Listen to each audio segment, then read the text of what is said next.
I knew once I went, I was going to be hooked and addicted to it, and I would want to go back year after year.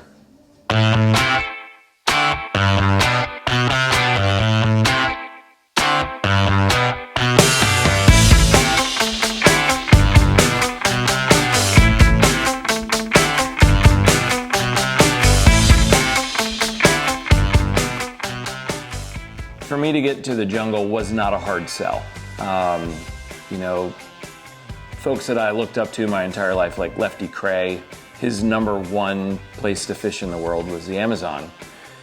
And so once I had some, people I knew that went down and experienced it, I've seen videos, footage, and then having some local guys and my good buddy Jim go down and experience it and then come back and was like, you've got to do this. And expectations for fishing in the Amazon were always high. Remote areas, especially areas that have limited pressure or limited access or limited just amount of fishing time throughout the year, you're going to assume that you're going to catch a lot of fish and have the possibility of catching big fish.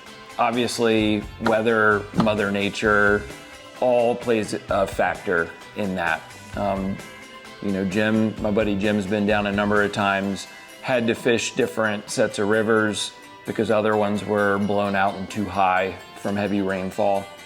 And this year, the stars aligned, water levels were low, actually historically low on some rivers, and gave us access to the upper Sheerney, and it turned out to exceed expectations. Numbers of fish, quality of the average size fish, and the accessibility of large fish, as well as the diversity of species still, was tremendous.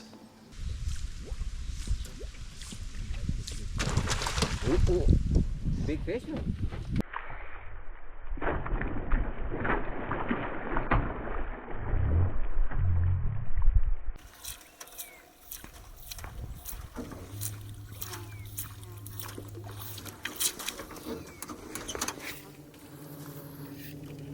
Big one. That's why they call me Big Papa. 17 pounds on the popper. Catching a couple of my first big ones on top water, remarkable. Just about every day was a remarkable day.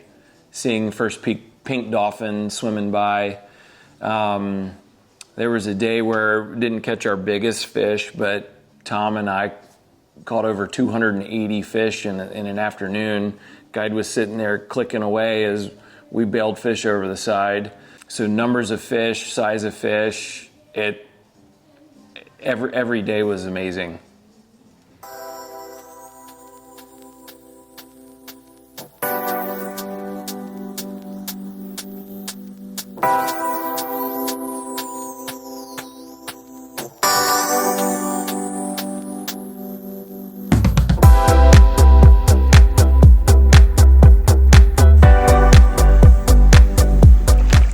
We had a long night the night before in Manaus.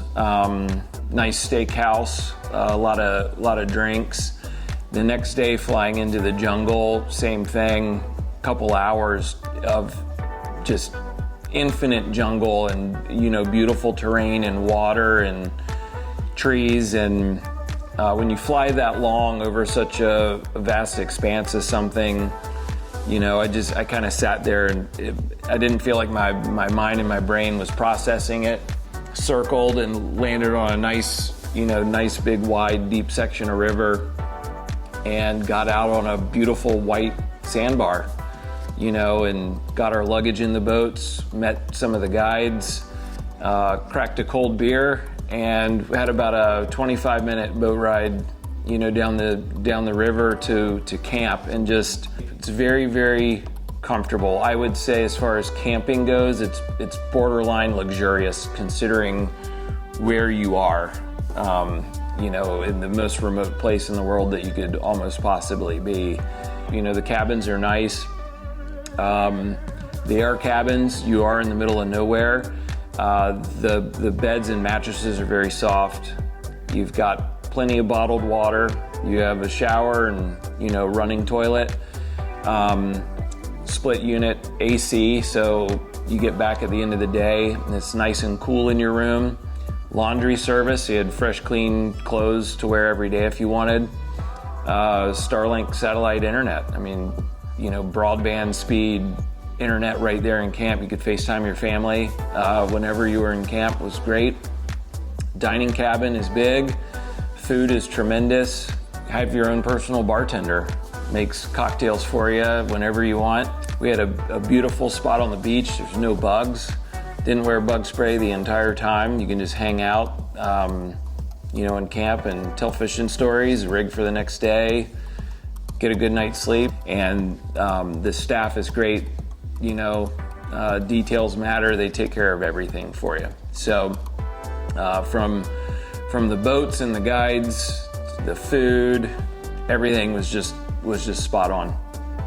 The guides they're amazing. I didn't think that people existed that like and enjoy and are as excited as fishing as I am. These guys were waiting in their boats at 5:30 in the morning when the sun came up, and it looked like they were just sitting there looking at their watches, waiting on you to eat breakfast. Like, come on, guys, let's go fishing. So excited, hardworking. Put a rod in their hand and watch them cast, and you can tell that they are all well trained and have good fly fishing skills. Everything about it's professional, and they are very well trained. I'd recommend this trip to anybody that loves fishing, and I say that because it's not inexpensive or cheap to go on any destination fly fishing trip, but the price to go fish the Amazon is in line with a lot of other destination fisheries. And for what you're getting for 7.5 days of fishing, you can argue that it's even more affordable than a lot of other fishing venues. But I think that a lot of people will say, this is, the Amazon's on my bucket list.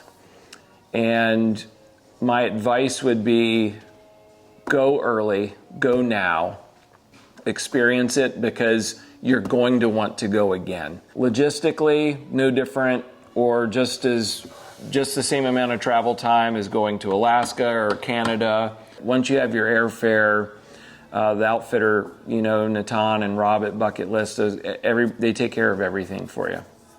Expect good food, great fishing, and just an absolutely mind-blowing experience.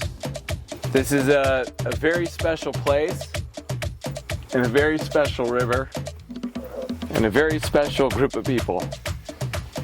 É lugar muito especial, rio muito especial e grupo de pessoas muito especial. Everybody here thankful. Cheers. Salud. Jim is a resourceful guy, especially when it comes to hunting and fishing. He's a super fun guy to be around. He's a great angler. He does a great job. I think he's just built for hosting fun destination travel like this. And I enjoy fishing with him here locally, and I enjoy traveling with him, and we know everybody else will too.